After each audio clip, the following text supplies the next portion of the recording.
Welcome back to ShredMentor Challenge of the Day number 15. Today we're going to be actually using the E harmonic minor scale, the chromatic scale, and a B major arpeggio. But we're going to be using this in a very classical but kind of almost romantic era classical way.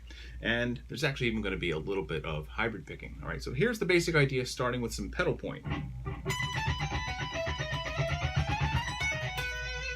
Okay, so the basic idea is we're doing pedal point first, starting at the 5th of the E harmonic minor scale, that is B in this case. All right, that's the same thing as B Phrygian dominant if you want to get into the names of the modes, but basically it's basically note 5 of the scale. 5 5 4 5 3 5 2 5 1 5 raise 7 5. Then from here, that D sharp that we had there, we're going to actually just start a chromatic run, 4 notes per string. Go down a fret, 15, that's from the G, another chromatic run. Then we're going to slide up to the 19, and this is where we're going to do a little bit of hybrid picking. We're going to pick, pull off, we're going to pick here, and then with the middle finger, we're going to pick that F sharp again and play the root note. So it's pull off, pick with the middle finger, and then just makes your pick not have to be in so many places at the once. So you don't really have to use hybrid picking, but I would recommend it. It makes your job a little bit easier. All right, so there's a couple parts to this. This is really more than one idea, but it's all kind of put together. Honestly, the more you use your techniques together, though, the more you're going to be able to use them at will together, because you're not just practicing like a trick, but you're practicing technique and you're actually practicing music. All right, so all these ideas are meant to be musical, and I hope you can kind of try using them in your own way in different parts of the scale and stuff like this. So it doesn't have to be just this. You can do this idea once you break down what's going on. You can do this in any mode of any scale, really.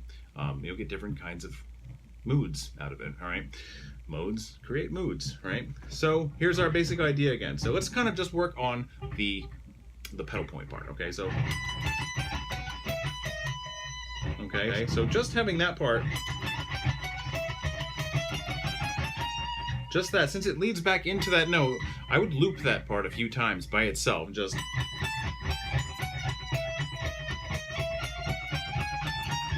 Okay, especially when you get to the part where you have to play 2 notes in a row at 19 with your pinky. Try not to get them ringing over each other. Really practice your rolling technique, especially with the pinky, because you want to get this to be a separate, 2 separate notes, not one note. We don't want to play a chord. That's going to make it sound pretty messy. So.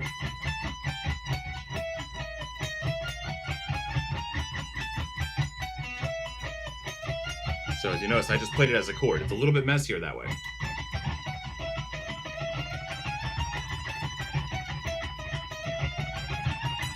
It does require more movement, more work, but it's really worth it because the sound is what we're going for. All right, and then at that point, I would actually just practice the end part, the.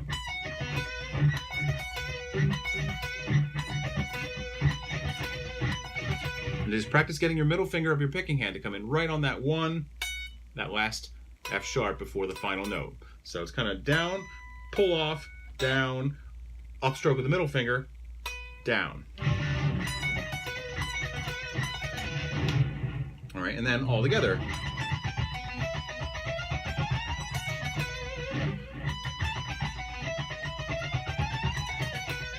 All right, you give it a try, and I'll see you again tomorrow.